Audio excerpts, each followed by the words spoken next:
Our next unit of study is the rise of Islam. So let's first talk about the geography of the Arabian Peninsula.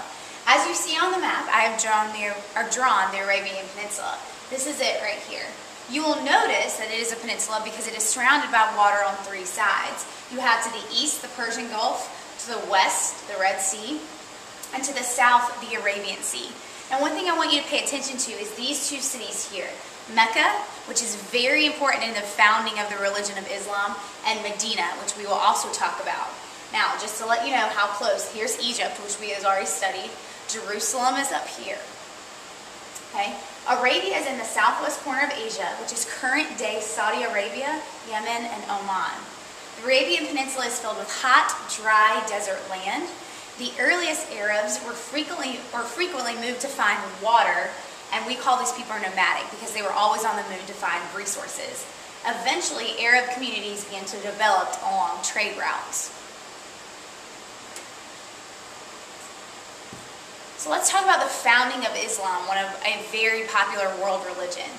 Muhammad, or the founder of Islam, was born into a merchant family in the city of Mecca. As he became older, he became very troubled by the gap between the very rich in the city of Mecca and the very poor.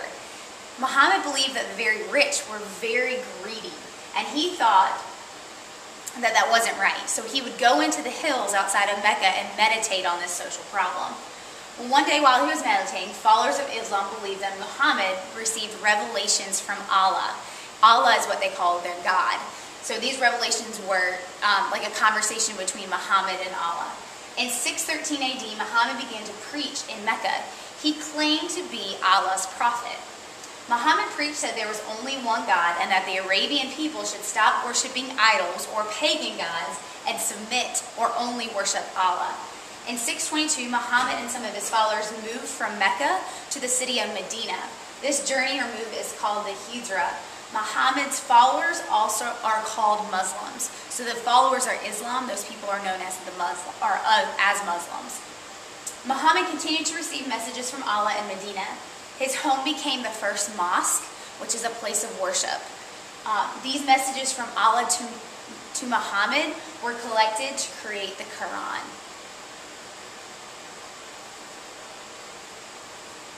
The spread of Islam. Muhammad's power increased as more and more people began to follow him.